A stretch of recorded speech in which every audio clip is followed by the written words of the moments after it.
le contestó como corresponde. Bueno, y se está armando un escenario mientras el país sigue esperando soluciones de fondo, ¿no? Cuando hablamos de soluciones de fondo siempre decimos la situación de los jubilados, pero también de situaciones en general del país. Por eso estamos en línea con el doctor Marcelo Arancibia, seguramente nos va a poder ayudar a analizar esta circunstancia. Buenas tardes, doctor. Castro Espinosa te saluda. ¿Cómo va?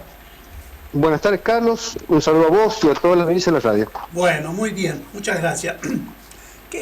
¿Cuál es digamos, el punto de vista que cabe en esta circunstancia cuando sale alguien del kirchnerismo que tiene muchas responsabilidades y también tiene una condena muy importante que podrías, en vez de 6, podrían ser 12?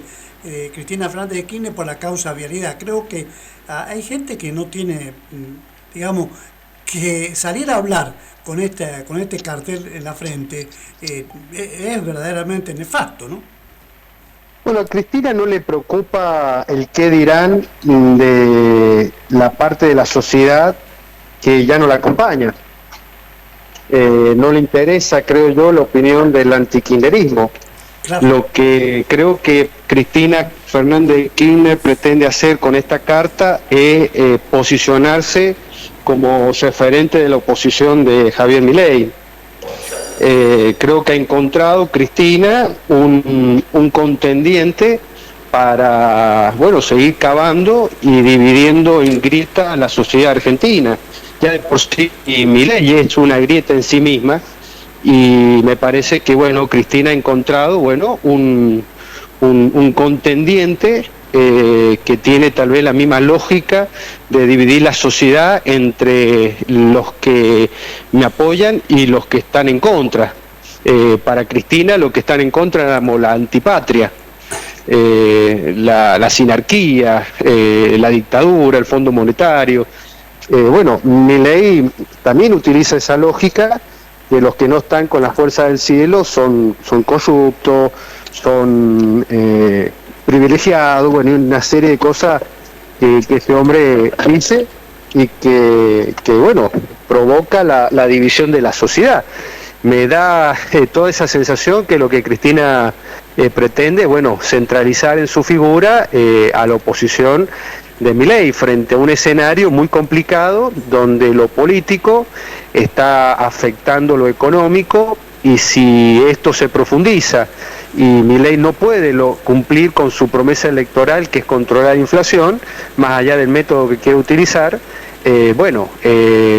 la sociedad va a entrar nuevamente en una situación de pánico, de preocupación, que la han llevado en estos 20 años ir a los banquinazos, ¿no? de un lado al otro, de modo tal que me parece que más allá de las cosas que dice, que realmente son muy llamativas y preocupantes, o sea, una mujer que no ha comprendido que la emisión espuria de moneda genera inflación, bueno, es propio de una persona que no aprendió desde el poder las cosas que no se debe hacer. Pero a Cristina no le interesa eso. A Cristina, insisto, lo que ella procura es tratar de capitalizar el enojo, primero contener sus votos, que son muchos, un 26, 27% o un 37%, que fue lo que Massa sacó en las elecciones generales, sino también tratar de atraer a su hueste la gente que comienza a preocuparse o abandonar, digamos, el mileísmo por la situación económica que se ha agravado, y que no es muy detallista en entender que Milei ha heredado una economía destruida, incendiada, y que, bueno, para poder resolverlo, el problema está fundamentalmente en las pocas virtudes políticas del actual presidente, que le impide, por su personalidad, llegar a acuerdos con los que sí están en condiciones de acompañarlo y cerrar definitivamente esta etapa populista a la que no ha llevado el peronismo kirchnerista.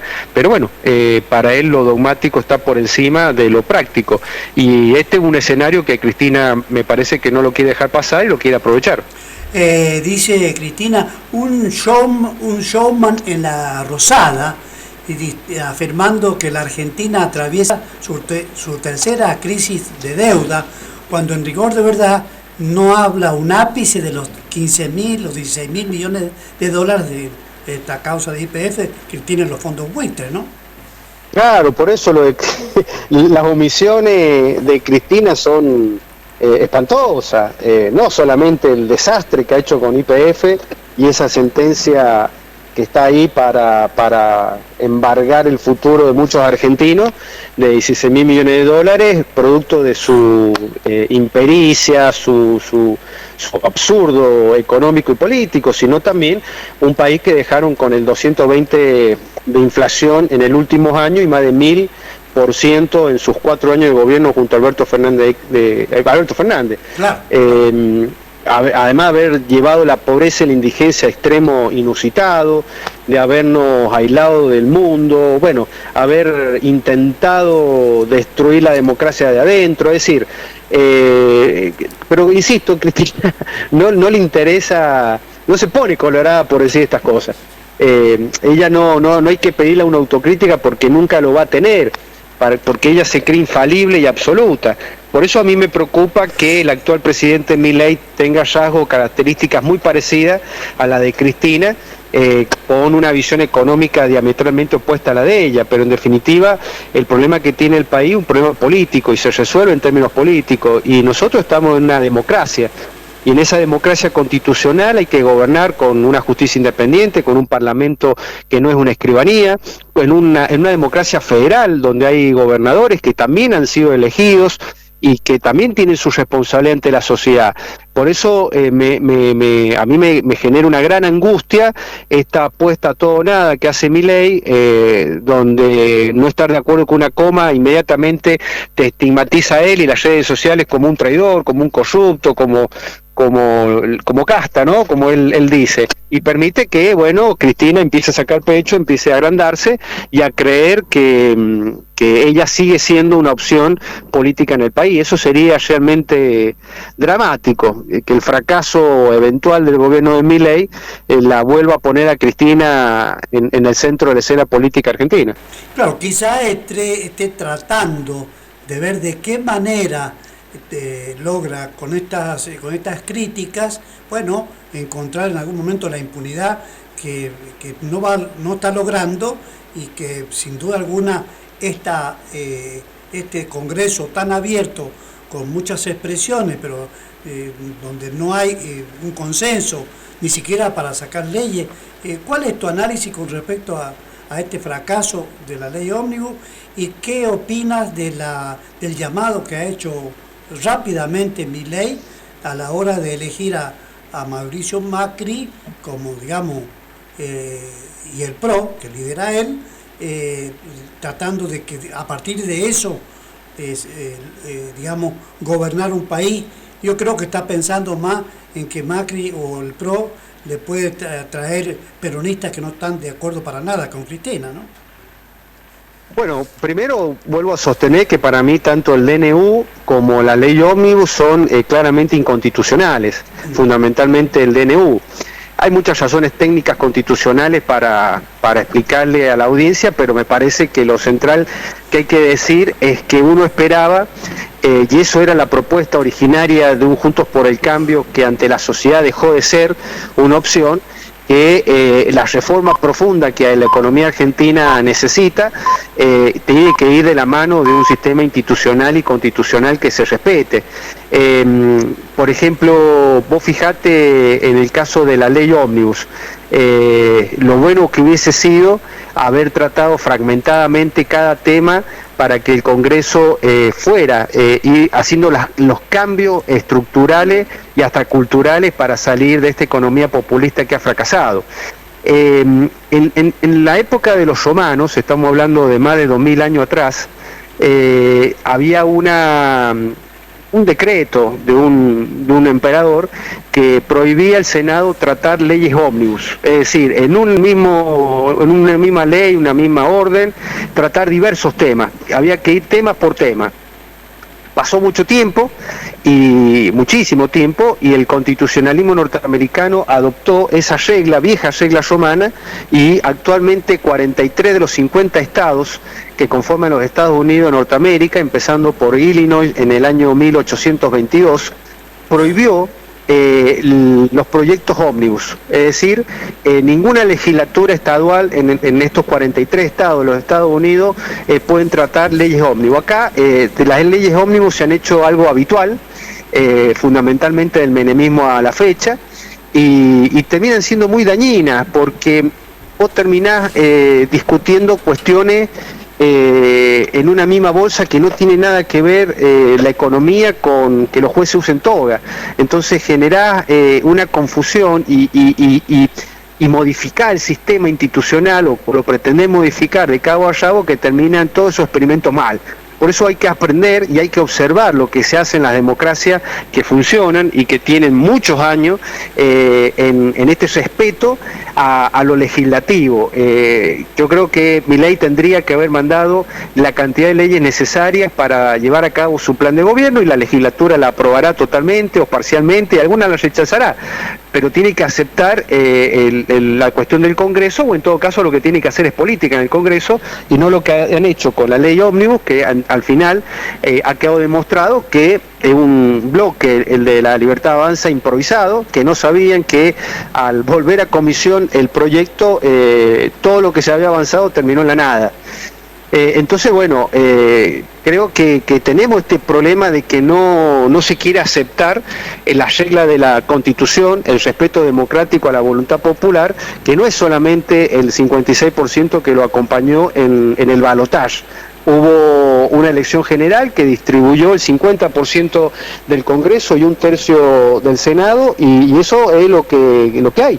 O sea, hay una representación popular diversa en el Congreso de la Nación, y sobre eso hay que trabajarlo, y eso se trabaja con consenso, con diálogo. Acá nadie le está pidiendo al presidente que compra voluntades, que resigne sus principios, pero el secreto de los países que funcionan y que tienen una democracia es el método, y el método es respetar la división de poderes y respetar las reglas de la política, que no es el contubernio, sino no son los acuerdos de espalda de la sociedad, sino que son los grandes acuerdos políticos a la vista de la sociedad, y esto es lo que está fallando. Bueno, evidentemente esto ha dado un reordenamiento político en la Argentina, y aparentemente la noticia que hay es que habría una fusión o una integración entre la Libertad Avanza y el PRO sobre la base de identidad ideológica, y eso es bueno, porque habría una fuerza política, la Libertad Avanza y el PRO, que ideológicamente se sienten comprometidos con el proyecto político que tiene el actual presidente. ¿Es insuficiente para gobernar? Es insuficiente, porque ni unificando ambos bloques en diputados o en senadores vas a tener la mayoría para tener quórum propio. Así que vas a tener que seguir conversando y dialogando y acordando con los otros bloques legislativos, llámese radicalismo, llámese hacemos coalición federal, que otro desprendimiento de lo que era Juntos por el Cambio. Vas a tener que conversar con los gobernadores, no solamente con los 10 de Juntos por el Cambio, sino con los 24. Entonces, lograr los mayores y mejores acuerdos posibles para que la Argentina salga de una vez por toda esta crisis. Y eso es política. Y me parece que esta ticia, este odio que tiene Milei sobre la política no es bueno, porque en definitiva pareciera que el principal problema que tiene Milei, y esto pareciera una paradoja, es el liberalismo, porque el liberalismo es una corriente doctrinaria, política, social, que nació hace 400 años y que fue para ponerle límites al gobernante, llámese en ese momento un rey, después a un presidente de una república, un primer ministro, y era la división de poderes, una justicia independiente, una legislatura autónoma que dicta las normas y un ejecutivo que tiene controles. No aceptar esos controles, no aceptar la diversidad, es no aceptar el Estado de Derecho liberal. Y acá tenemos otro problema, porque para Milei el Estado es una asociación ilícita. Entonces, si el presidente, los legisladores, los jueces, los maestros, los policías, los médicos, los enfermeros, que son los que corporizan un Estado, son parte de una asociación ilícita, estamos realmente en un problema para poder enmendar los errores históricos que tiene este país y que empobrece y afecta la calidad de vida de los argentinos. Y se trata de hacer todo lo contrario para que los argentinos vivamos bien. Entonces necesitas reconciliarte con ese Estado de Derecho, ese Estado liberal, y admitir que la división de poderes, el contrapeso, el contralor, no es sinónimo de coimeros y de corruptos. Si los hay, anda a la justicia. No manché a la política toda, porque en definitiva lo que estás haciendo es kirchnerismo. Y eso no es bueno. Claro, y el planteo, es decir, que no se quiso debatir, y esto sí es responsabilidad de los legisladores, es el famoso tema de los fondos fiduciarios. Creo que hay con un compromiso muy fuerte de los gobernadores con la obra pública y todas aquellas cosas que arman una caja prácticamente de corrupción, ¿no? Bueno, eso es lo que instala el gobierno nacional. Lo cierto es que esos fondos fiduciarios, si no tienen los debidos controles, lo que hay que hacer es controlarlo. Claro. Y los dineros tienen que ir donde deben ir para mejorar la infraestructura, la educación, etcétera. Lo malo en esto es la generalización absoluta de todo y la falta de diálogo y de acuerdos para decir, bueno, cuántos fondos fiduciarios se justifican, cuáles no, y los que quedan, cómo van a ser controlados. Esta es la cuestión. Obviamente nadie puede permitir que estos fondos sean objeto de corrupción. Yo vuelvo a insistir, si los hay que ir a la justicia, porque si no terminás banalizando ese concepto de la lucha contra la corrupción. Si no termina una frase del que la hace la paga para las pobres personas que los jefes piqueteros llevan a cortar rutas o calles para poder garantizarle o asegurarle alimento. Esto es una barbaridad. Entonces no, creo que lo que falta es diálogo. Acá hay 24 gobernadores, hay un Congreso, hay un presidente, todos tienen legitimidad de origen y todos son responsables del éxito o del fracaso que pueda tener esta Argentina. Claro, los fondos fiduciarios fue una investigación también que la hizo en La Nación el periodista Alconada Amón, y justamente le advertía a Milei que todavía no tocaba esa gran caja, y por supuesto cuando el Esper explicaba en los medios de televisión, cuando iban al inciso H, creo que era H1 o F1, lo que sea, explicaba que cuando se empezó a instalar ese tema que tenía que ver con los fondos fiduciarios, ahí empezó el no, es decir, instantáneo de los diputados, y prácticamente eso hizo colapsar la sesión. Esto, digo, explicado por un legislador, pero acá lo que se trata, la mala imagen que deja el Congreso en su conjunto, porque no se está haciendo lo que vos marcás a fuego y que tiene que ver con la Constitución, que tiene que ver con la democracia, ¿no? En particular se había llegado a votar creo que 20 o 22 veces, de las cuales 8 habían perdido la redacción general. Se había tratado el 1,57% de los artículos, quedaban muchísimas cosas para tratar. Yo creo que la decisión fue intempestiva, apresurada del gobierno nacional de mandar a comisión, volviendo todo a foja cero. Tendría que haber pedido un cuarto intermedio y tendría que haber seguido negociando con los gobernadores y los bloques para llegar a acuerdo artículo por artículo. No te olvides, Carlos, que en general el dictamen salió aprobado por 55 votos. De las 3 comisiones que trataron este proyecto, 33 de esos 55 votaron bajo reserva, y la versión que hay que votaron con el dictamen en blanco. Entonces se llegó a una sesión sin los acuerdos básicos en el Congreso, y yo insisto, estos acuerdos en política se tienen que dar. Así funciona la democracia, así funciona Estados Unidos, Alemania, Japón, Corea del Sur. Cualquier tipo de democracia que busque funciona de esta manera. Lo que pasa es que, bueno, acá la corrupción ha sido tan desembosada durante los periodos peronistas que la gente sospecha de todo. Y si vos dividís al Congreso entre buenos y malos, entre traidores y patriotas, y claro, obviamente lo que vas a hacer del Congreso es un lugar que no tenga cero credibilidad. Pero así no vas a resolver los problemas que tiene la Argentina. ¿Cuál va a ser la salida? ¿Un plebiscito no vinculante? Imposible. Tratar más de 500 artículos para que la sociedad diga sí o no, es un arma de doble fuego, que te puede salimar el tiro por la culata, y es una irresponsabilidad someter a la sociedad que decida sí o no por 500 artículos. Por eso es que nuestro sistema es representativo y republicano. El pueblo gobierna a través de sus representantes. Y en segundo lugar, bueno, ¿qué pretenderá el presidente? ¿Gobernar por decreto? Ahí vamos hacia un colapso institucional de consecuencia tremenda. ¿Eso puede suceder? Es decir, ¿estamos frente a esa posibilidad, Marcelo? ¿O vos crees que las cosas... Hay que evitar repetir la historia del Perú de Castillo. Castillo tenía el 10% del control, digamos, del Congreso, y bueno, se negaba a dialogar, a conversar, a acordar con las otras fuerzas políticas. El sistema institucional de Perú, se vota presidente y se vota el Congreso de la Nación. Fue una elección muy fragmentada, la primera vuelta. Gana en la segunda vuelta Castillo, a la hija de Fujimori, pero el Congreso ya había sido constituido con el 10% de legisladores que respondían al partido de Castillo. Obviamente imposible gobernar en un sistema democrático, constitucional, solo si tenés nada más que el 10% del Congreso. Y esto es muy parecido a lo que le sucede a Milei en Argentina. El modelo del sistema constitucional está diseñado desde 1856, con la reforma del 94, para gobernar con consenso.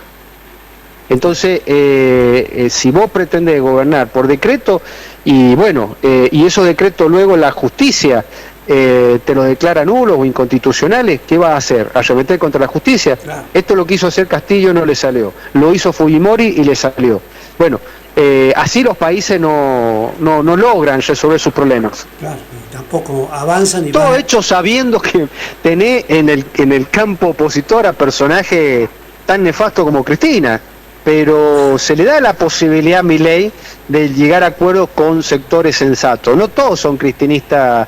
El cristianismo también es una minoría en el Congreso de la Nación, e incluso creo hay un solo gobernador que responde a Cristina, que es Kicillof. Ponele Quintela de la Rioja. Claro. Pero tenés una posibilidad enorme de sentarte como presidente con los gobernadores, con los bloques, y resolver los problemas que tiene el país. Lo está haciendo Biden en Estados Unidos con el tema de financiar a Ucrania en su guerra contra Rusia. Los fanáticos republicanos que siguen a Donald Trump no quieren seguir financiando a Ucrania. No le importa que Rusia avance contra Ucrania, contra Estonia, Letonia, como está pasando en estos días. O Polonia, pero hay gente sensata en el Senado, republicano, y también algunos diputados sensatos, y bueno, ahí se van a llegar los acuerdos y garantizar que Ucrania no pierda la guerra contra Rusia por falta de financiamiento para poder seguir armándose. Claro, digo, y pongo este ejemplo para demostrar que la democracia es diálogo, claro, es acuerdo. Con todas las dificultades. Por ejemplo, en San Juan, a partir del 1 de abril empiezan las sesiones en nuestra legislatura. Quien controla la legislatura es un personaje que quiere volver al poder el 2027. Él es gobernador Uñac, cuyo modelo provincial fue un desastre, lo estamos viendo. Y seguramente va a ser un problema para que Orrego pueda lograr la sanción de las normas en la legislatura. Pero esto es lo que tenemos, esto fue el resultado de errores que, bueno, han terminado siendo legítimos, avalados por la sociedad, me refiero al Tribunal Electoral, que desdobló la elección de gobernador con diputados, pero es lo que tiene la legislatura y tenés que hacer acuerdo. Ahora, la situación de Orrego es mucho más delicada que la de Milei, porque Milei en el Congreso sí tiene bloque dialoguista. Acá la gran pregunta es si Uñac va a ser un bloque dialoguista o va a ser obstruccionista. Claro. ¿Va a permitir que Orrego gobierne bien o va a meter palo en la rueda permanentemente desde la legislatura? Bueno, la sociedad tiene que estar atenta. Claro, pero la relación de fuerza que tiene la legislatura va a ir permitiendo estos caprichos nuevos. Y la normalidad democrática nos debería decir que no tendremos que tener problemas, que se tendrían que llegar a acuerdos políticos de cara a la sociedad en la legislatura provincial. Pero está claro que si la mezquindad impera en el uñaquismo, y le van a hacer la vida imposible a Orrego. Me quedo con esto último en tu punto de vista, Marcelo. Muchísimas gracias por estos minutos.